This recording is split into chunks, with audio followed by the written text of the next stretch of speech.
le président Macky Sall dafa nommé Mamadou Badio Camara à la tête du conseil constitutionnel en remplacement de Pape Oumar Sakho. waaw loolu day dafa nag commentaire bi du bari parce que xam nga boo gisee coow di bari Sénégal kenn ku nekk da ngay wàcc sa ànd dañ sa ànd morom te loolu tant que ñu ngi koy def réew mi di am coow dañu war a xam ni réew mi ay pàcc la parti politique yi seen cër mooy sàkku jot nguur laaj ko gas ma dagaan baatu askan wi bu leen ko askan wi joxee ñu jéem a doxal réew mi ci anam yu rafet ñi nga xam ne dañu nekk ci kujje gi la ñu àndul ñu di ko wax loolu mooy rôle parti politique administration bi rôle am mooy di doxal réew mi comme ni mu koy doxalee police am nañ seen rôle gendarmerie am nañ seen rôle tribunal am nañ seen rôle kon bu ñu bàyyee kenn ku nekk ci li nga war a def nga di ko def coow du am ki fi nekkoon président des conseil Pape Oumar Sakho def liggéey bu rafet li tax mën a liggéey bu rafet mooy lu coow di bari gisaguloo kenn koo nga xam ni da nga ni lii conseil constitutionnel décidé jaarulu yoon waxuma taxaw rek ni jaarul yoon parce que décision tribunal bu mu ci mënti doon nay les tribunaux spéciaux nay bu mu ci mënti doon dañu koy motiver maanaam bu ñuy jël décision dañ naan lii ak lii moo tax ñu di ko décider gisaguloo benn yoon conseil constitutionnel jël benn décision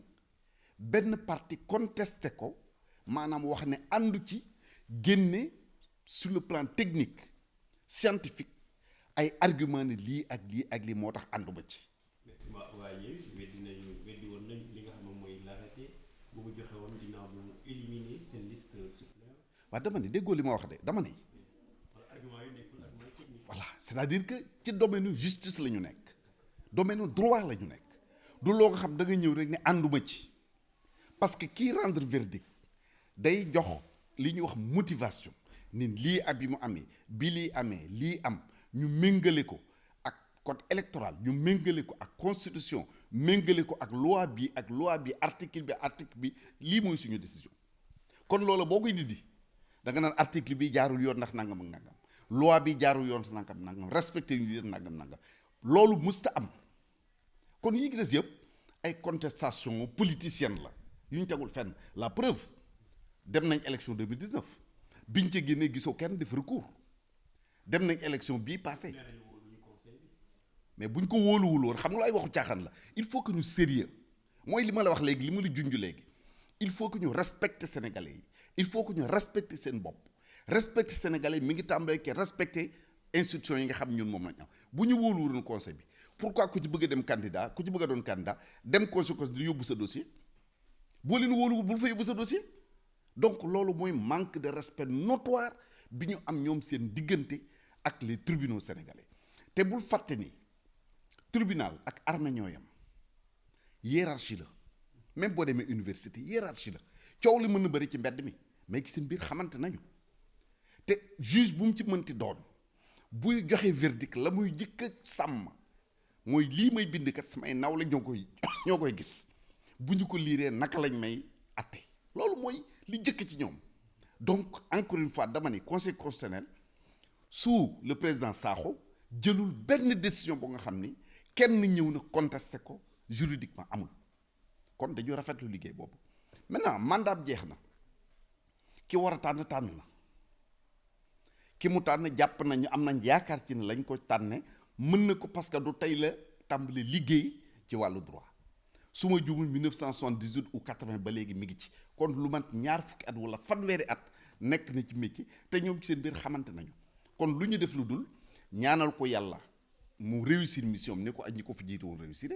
ñaanal ko yàlla dossier bu ñu fa indi ni ko ñi ko fa jiitu woon defee bu ñu ko génnee sénégalais am ci satisfaction.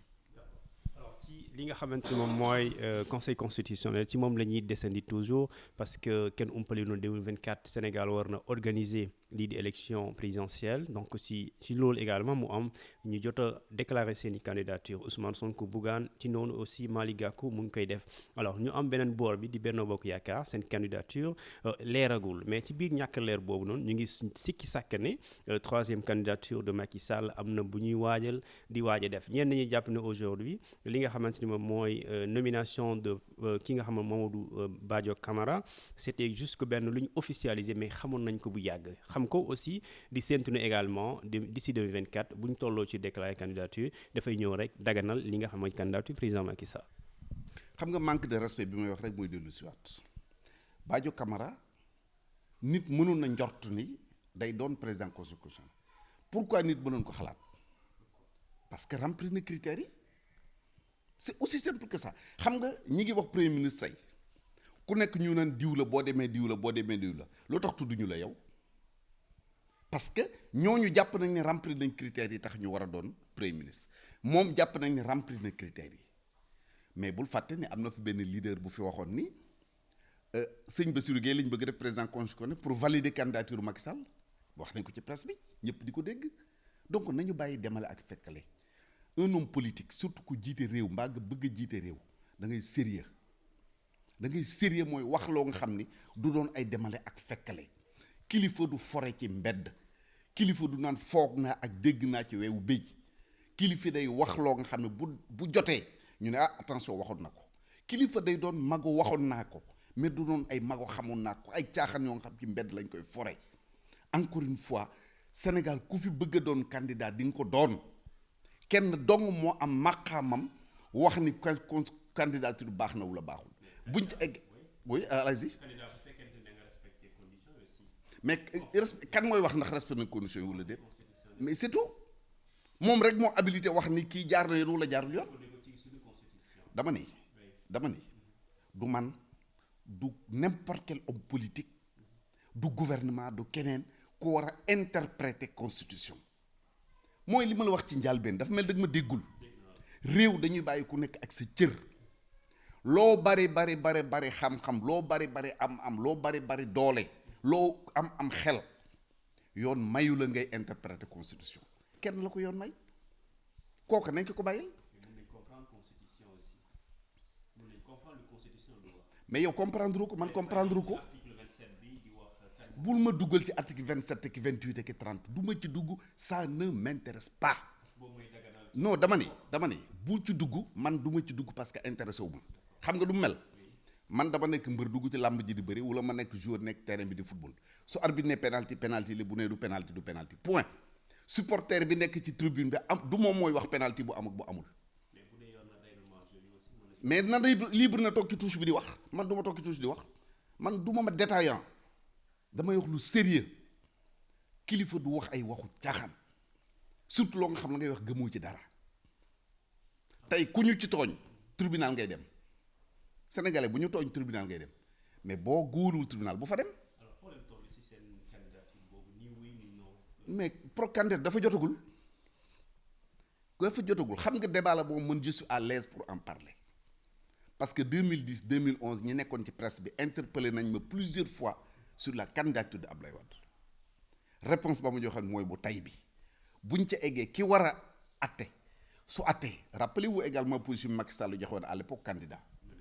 il avait dit en 2011 bi ñuy contesté candidature Abdoulaye Wade il dit man gëm naa ne Wade warul doon candidat mais bu conseil concerné valider candidature ma dem battre campagne